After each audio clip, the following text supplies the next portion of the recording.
Ready na ba kayo sa ating English grammar tutorials? Okay, dito na tayo sa grammarian era. Sorry ha, hindi ganun kaganda yung handwriting ko. Hindi siya ganun kaganda. So, totoo lang kapag natuturo ako, dati pag natuturo ako, as in, sobrang laking board, tapos, ang daming nakasulat, tapos ang sulat ko is parang doktor na talaga. Sobrang, kung hindi ka nakikinig, hindi mo magigets kung ano yung pagkakasunod-sunod ng pangyayari. Ang dami nga nagreklamo dati sa akin na, bilis siya po magturo, pero, nagets nila. Ibig sabihin, kahit gano'ng kabilis, magganon din kabilis ang utak na nila, hindi lang nila napapansin kasi, siguro, new sa kanila. Unusual sa kanila na may mabilis magturo. Let's start. Ang pag-aaralan natin ngayon ay yung mga tinatawag natin na all-time plural. Okay?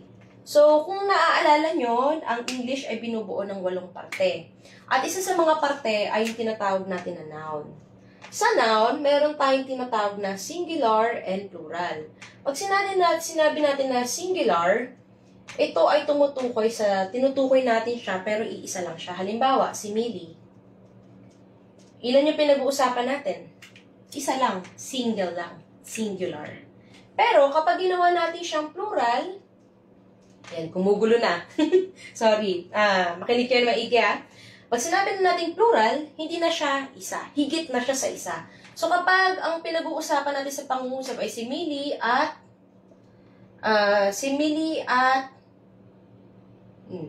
Mars.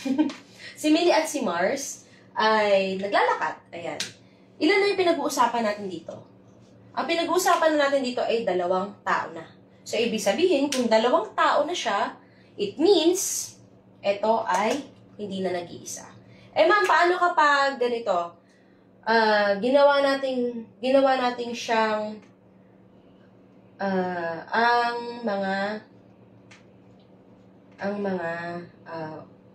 ang mga papel. Ayan. Pag sinabi natin mga, ibig sabihin marami. Eh, kunyari, may bilang siya. 3 papel. Ayan, 3 papel. Nag-iisa pa ba yan? Hindi na. Kaya, kung hindi siya nag-iisa, yan ay plural. Kapag ang pinag-uusapan natin ay nag-iisa, yan ay singular. Napakadali lang paalalahanan na maalala kasi singular, single, isa lang ang tinutukoy natin sa pangungusap. Si Millie ay naglalakad. Ang tinutukoy natin sa pangungusap, sino? Si Millie. Nag-iisa siya o marami sila? Nag-iisa lang. Kaya yan ay tinatawag natin na singular. Okay? So, alam nyo na ang pagkakaiba ng singular at plural. Ngayon, bakit ko nga ba ito tinapik pa? Parang out of the topic na to sa all-time plural. Tinapik ko to kasi may mga tao na, may mga interesado tayong mag-aral na interested na ng mga nag-aaral dito sa grammarian era or sa mathematician era na hindi alam kung ano pinagkaiba ng plural at singular. So, tinuro na natin dito para sa mga may alam na about dito, tuloy na natin. Pag sinabi natin all-time plural, ito yung mga pamalagiang plural. Ibig sabihin, sila yung kadalasan, sa sobrang dalas na gamitin, sila ay, kumbaga, pinagsama na lang. Okay? Ano ba yung mga sinasabi natin all-time plural? Halimbawa, mabigay tayo ng halimbawa. Meron akong salamin. Ayan, suot ko kunyari yung salamin. Ayan, may salamin ako. Imaginary salamin. Gamitin nyo yung imagination nyo.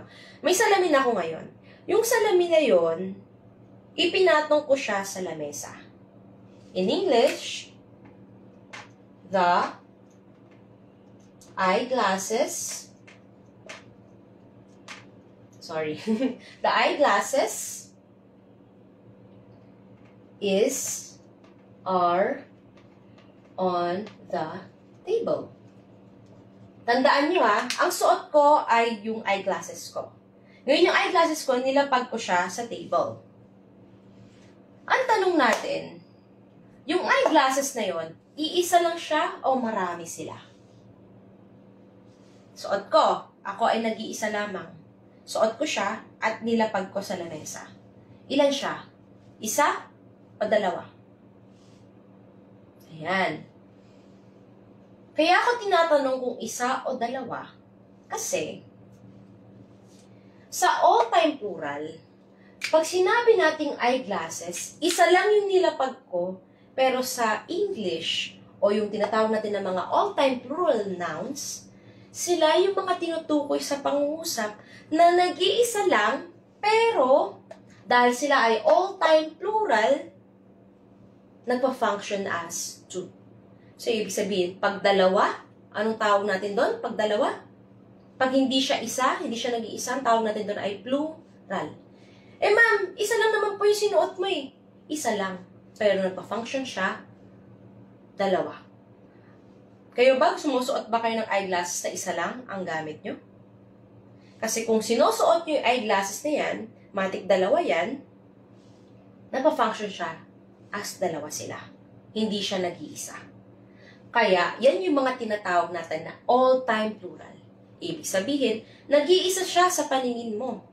Pero ang function niya ay dalawa silang kumikilos. Or dalawa silang na pinag-uusapan sa pangungusap. Dalawa sila na gumagana. Gumagana yung side na isa ng glass at yung isa din. Isa lang siya sa frame, pero ang function niya ay two, kaya tinatawag natin siya na all-time plural. So ngayon, alam na natin na iisa lang siyang nilagay natin sa table. Ang tanong, anong gagamitin natin? Is or are? Ang is ay pang singular. Ang are ay pang plural. Sabi natin, ang eyeglasses, isa lang siyang nilagay mo, pero nagpa-function siya as two, o yung tinatawag natin na all-time plural.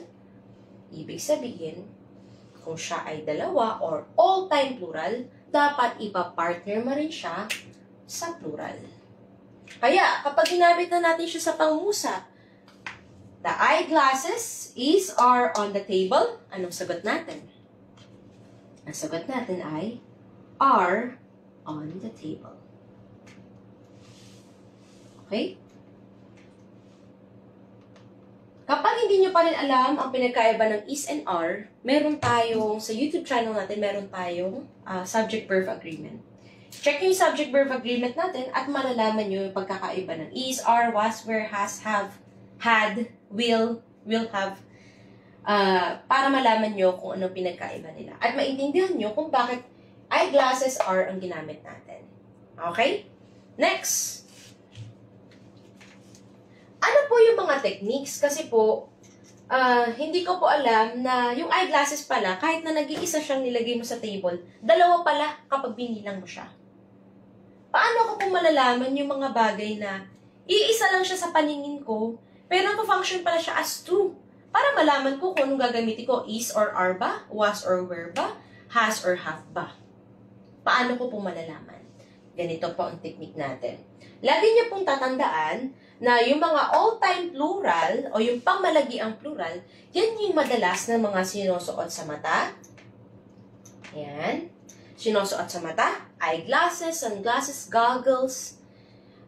Yung mga nagkakasalubong.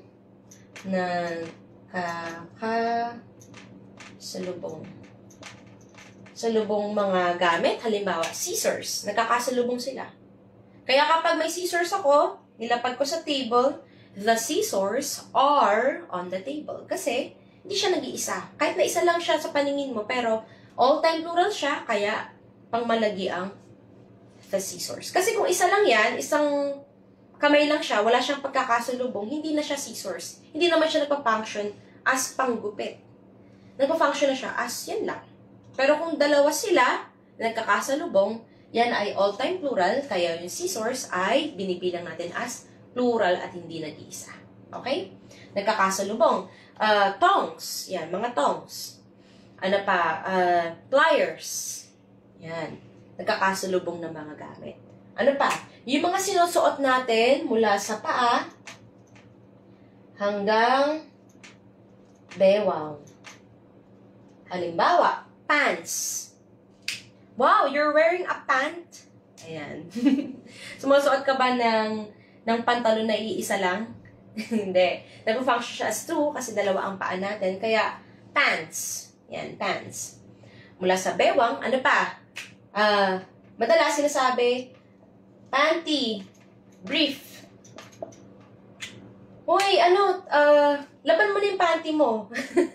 Madalas no? Laban mo na yung panty mo, laban mo na yung brief mo. Uy, bagong bili yung panty ko, bagong bili yung brief ko. Siya ay nagpo-function as to, siya ay plural, kaya huwag mo siya tatanggalin ng S. Kaya, hindi ito ay ginagamit natin sa mga informal o yung mga casual na panggamit natin, common.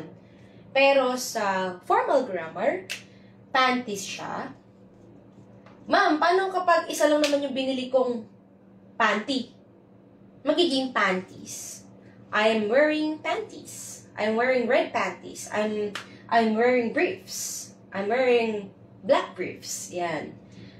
Bakit siya briefs? Bakit siya panties? Kasi sila yung mga sinusuot mula sa paa hanggang bewang. So, yan ay all-time plural. Hindi siya nag-iisa, kundi dalawa ang function yan. May side na isa sa harapan, meron ding side sa likuran. Kumbaga, nagsusuot ka ba ng isang side lang, panty? O nagsusuot ka ba ng isang side lang na brief? Ewan ko, kaya mo suotin yun? Ayan, kaya, ito ay tinatawag natin na all-time plural. Kaya yung mga sinusuot sa mata, nagkakasulubong, at yung mga sinusuot natin mula sa paa hanggang bewang, yan ay yung mga tinatawag natin ng mga all-time plural o yung pangmalagian plural. Kaya kapag ginamit natin sa pangungusap, the panties are here. Ma'am, isa lang po yung nakita ko dun eh. Kahit pa. Kasi nag-function siya as to, kahit na isa lang yung nakikita mo na yan, pag tinawag natin na all-time plural, pamalagian o all-time na plural. Kaya panties yan. Okay? So, I hope may napag-aralan tayo. I hope na may natutunan kayo sa ating live tutorial ngayon, kahit na gabing-gabi na tayo. Don't forget to like and share our video. Also, don't forget to also follow us on our social media platforms, like on our TikTok. Mag-like din kayo sa ating mga reels, sa stories natin. Meron din tayong pages na pinapalike ko nga dito sa description natin. At huwag kayong makakalimot na mag-comment na rin. So, yan. Thank you so much sa mga nanonood ngayong gabi. Ayan, may mga tanong ba kayo? Kapag may mga tanong kayo, just let me know, message nyo ako, or mag-comment kayo mismo dito sa ating video tutorial para mabilis ako makapag-respond, and also para na din tumaas ang ating engagement post sa live tutorial natin ito. At pag nakita ko na mas marami pa ang engagement post natin o yung mga nag-comment, may mga nag-suggest, gagawa tayo ulit ng live tutorial next week. At kailangan ko rin ng mga suggestions nyo para alam ko kung ano yung nais nyo talagang pag-aralan. At nang sa ganun ay magawa din natin yung live tutorial. Okay? Bye-bye!